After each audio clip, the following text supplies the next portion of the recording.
عزیز طالبات السلام علیکم۔ کل حمد کے 3 اشعار ہم نے کیے تھے، یقیناً ان کی تشریح آپ کو اچھی طرح سے سمجھ آ گئی ہوگی۔ آج حمد کا چوتھا شعر کرتے ہیں۔ چوتھا شعر ہے: سراپا معصیت میں ہوں، سراپا مغفرت وہ ہے، خطا کوشی روش میری، خطا پوشی ہے کام اس کا۔ معصیت گناہ کو کہتے ہیں۔ خطا کوشی کا مطلب ہے غلطی کرنا، خطا پوشی یعنی غلطی کو چھپانا۔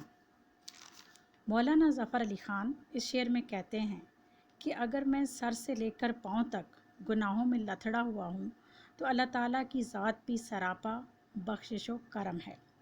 اگر مجھ سے خطائیں سرزد ہوتی ہیں تو اللہ تعالیٰ کی ذات ان خطاؤں سے درگزر کرنے کی صلاحیت رکھتی ہے۔ عزیز طالبات، شاعر یہ کہنا چاہتا ہے کہ انسان خطا کا پتلا ہے، اس سے اکثر کوتاہیاں سرزد ہو جاتی ہیں۔ وہ دنیاوی معاملات میں الجھ کر امر بالمعروف و نہی عن المنکر کے اصولوں پر کاربند نہیں رہتا، یوں ہر قسم کی لغزشوں کا مرتکب ہو جاتا ہے۔ اگر انسان اپنے گناہوں کی طرف توجہ دے تو کبھی اس کی بخشش کا سامان نہیں ہو سکتا۔ انسان کو آخرت کی کامیابی کے لیے صرف اللہ تعالیٰ کی بخشش اور عطا کا سہارا ہے۔ بقول شاعر: عصیاں سے کبھی ہم نے کنارہ نہ کیا، عصیاں سے کبھی ہم نے کنارہ نہ کیا، پر تو نے بھی دل آزردہ ہمارا نہ کیا۔ ہم نے تو جہنم کی بہت کی تدبیر، ہم نے تو جہنم کی بہت کی تدبیر، لیکن تیری رحمت نے گوارا نہ کیا۔ اگر دیکھا جائے تو اللہ تعالیٰ کے سوا کوئی ہمارا مونس و غمخوار نہیں ہے۔ انسان ساری عمر گناہ کرتا رہے لیکن عمر کے آخری حصے میں بھی اپنے گناہوں سے سچی توبہ کر لے تو اس کا دریائے رحمت جوش میں آ جاتا ہے۔ دوسرے مصرعے میں شاعر اس بات کا اعتراف کرتا ہے کہ وہ گناہ گار ہے اور اللہ تعالیٰ بخشنے والا مہربان ہے۔ یہی اعتراف گناہ شاعر کو رحم و کرم کا حقدار بنا دیتا ہے۔ گناہ کرنا اور پھر اس پر ڈٹھائی سے قائم رہنا اللہ تعالیٰ کے سایہ رحمت سے دور ہونا ہے۔ جب انسان اپنے گناہوں پر نادم ہو کر معافی کا طالب ہوتا ہے تو اللہ تعالیٰ اس کے سب گناہوں کو معاف کر دیتا ہے، چاہے وہ کتنے ہی زیادہ کیوں نہ ہوں۔ اقبال کہتے ہیں: موتی سمجھ کے شان کریمی نے چن لیے، موتی سمجھ کے شان کریمی نے چن لیے، قطرے جو تھے میرے عرق انفعال کے۔ غلطی اور لغزش انسانی فطرت کا خاصہ ہے، مگر جان بوجھ کر گناہوں سے اپنے دامن کو آلودہ کیے جانا شیطانی فعل ہے۔ کسی دانا کا قول ہے: جو گناہ کرتا ہے وہ انسان ہے، جو گناہ کر کے اتراتا ہے وہ شیطان ہے، اور جو گناہ کر کے پچھتاتا ہے وہ ولی ہے۔ انسان چاہے جتنا بھی عقل و شعور سے کام لے لیکن اس کا راستے سے پھٹکنا سمجھ سے بالاتر نہیں۔ وہ کوشش کے باوجود غلطی کر بیٹھتا ہے، ایسے میں صرف اللہ کی ذات ہی اس کے عیبوں کی ستر پوشی کرتی ہے۔ اقبال کہتے ہیں: نہ کہیں جہاں میں امان ملی، جو امان ملی تو کہاں ملی، میرے جرم خانہ خراب کو تیرے عفو بندہ نواز میں۔ حمد کا اگلا شعر ہے: میری افتادگی بھی میرے حق میں اس کی رحمت تھی، کہ گرتے گرتے بھی میں نے لیا دامن ہے تھام اس کا۔ افتادگی کا مطلب ہے بے بسی اور عاجزی۔ اس شعر میں شاعر نے اپنے دکھوں، پریشانیوں اور غموں کو اپنے لیے رحمت قرار دیا ہے کہ اس حالت میں وہ اللہ کے اور قریب ہو گیا ہے۔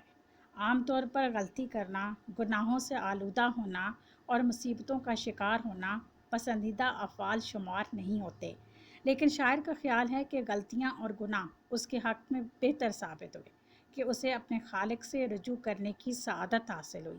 بقول شاعر: حالات کی گردش سے بھلا کون بچا ہے، حالات کی گردش سے بھلا کون بچا ہے، وہ شخص جسے حوصلہ اللہ نے دیا ہے۔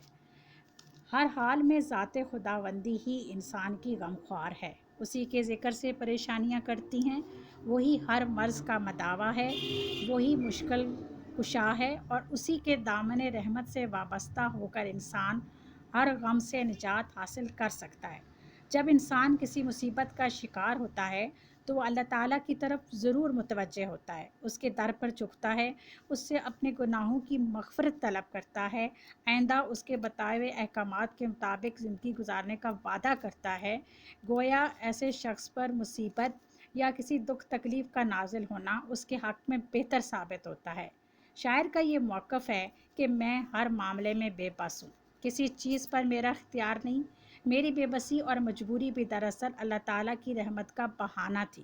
یہی وجہ ہے کہ گرتے ہوئے بھی میں اس کا دامن تھام کر بچ نکلا ہوں۔ بقول شاعر، سیدھے قد سے جو کھڑا ہوں تو وہ تیرا ہے کرم، سیدھے قد سے جو کھڑا ہوں تو وہ تیرا ہے کرم، مجھ کو جھکنے نہیں دیتا ہے سہارا تیرا۔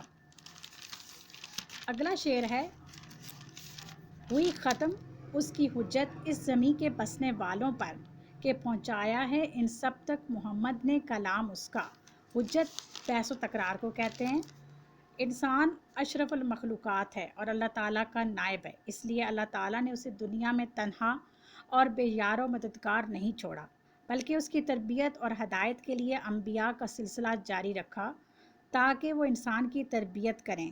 چنانچہ جن لوگوں نے انبیاء کی بات مانی وہ کامیاب و کامران ٹھہرے، اور جنہوں نے انبیاء کی باتوں کو جھٹلایا وہ عذاب کے مستحق قرار پائے۔ اور اللہ تعالیٰ نے سب سے آخر میں اپنے پیارے نبی حضرت محمد صلی اللہ علیہ وآلہ وسلم کو کتاب ہدایت یعنی قرآن مجید دے کر بھیجا، اور آپ صلی اللہ علیہ وسلم پر اپنی نبوت کی تکمیل کر دی۔ سورۃ مائدہ میں ارشاد خداوندی ہے، آج کے دن ہم نے تمہارے لیے تمہارا دین مکمل کر دیا اور تم پر اپنی نعمت تمام کر دی اور تمہارے لیے اسلام کو بطور دین پسند کیا۔ اللہ تعالیٰ کے اس فرمان کے بعد اب کوئی شخص یہ دعویٰ نہیں کر سکتا کہ اسے رشد و ہدایت کا پیغام نہیں ملا۔ نبی کریم صلی اللہ علیہ وسلم نے جن باتوں کا قرآن پاک میں حکم دیا گیا تھا وہ سب آپ صلی اللہ علیہ وسلم نے اپنی سیرت طیبہ میں ہمیں عملی طور پر کر کے دکھائیں۔ نماز کا حکم دیا گیا، نماز کیسے پڑھنی ہے آپ نے پڑھ کر دکھائی۔ روزے کا حکم دیا گیا، روزہ کیسے رکھنا ہے، یہ سب عملی طور پر آپ نے ہمیں کر کے دکھایا۔ اس لیے آپ صلی اللہ علیہ وسلم کا اسوہ ہمارے لیے مشعل راہ ہے۔ اب کفر و شرک کی تاریکیوں میں گھرے ہوں کے پاس اپنے وجود کے لیے کوئی دلیل باقی نہیں۔ کوئی یہ دلیل پیش نہیں کر سکتا کہ وہ اس لیے گمراہ رہا کہ اس کے پاس ہدایت کا پیغام نہیں پہنچا۔ اگر اللہ کا پیغام انسان تک پہنچنے کا کوئی وسیلہ نہ ہوتا تو انسان یہ عذر پیش نہیں کر سکتا تھا کہ اے اللہ، تو نے ہمیں نظام ہستی چلانے، دنیا میں رہنے اور عبادت کرنے کے صحیح طریقے سمجھانے کے لیے کوئی اصول بتایا ہی نہیں، تیرا کوئی پیغام ہم تک پہنچا ہی نہیں۔ اللہ تعالیٰ نے حضرت محمد صلی اللہ علیہ وسلم کی وساطت سے اپنا کلام بنی نوع انسان تک پہنچا دیا۔ قرآن ایک مکمل ضابطہ حیات ہے، اس میں زندگی بسر کرنے کے تمام اصول سمجھا دیے گئے ہیں۔ نبی کریم صلی اللہ علیہ وسلم نے قرآن کریم یعنی کلام الہی کو نہ صرف بنی نوع انسان تک پہنچایا بلکہ احکامات الہی پر عمل پیرا ہو کر ایک عملی نمونہ بھی پیش کیا۔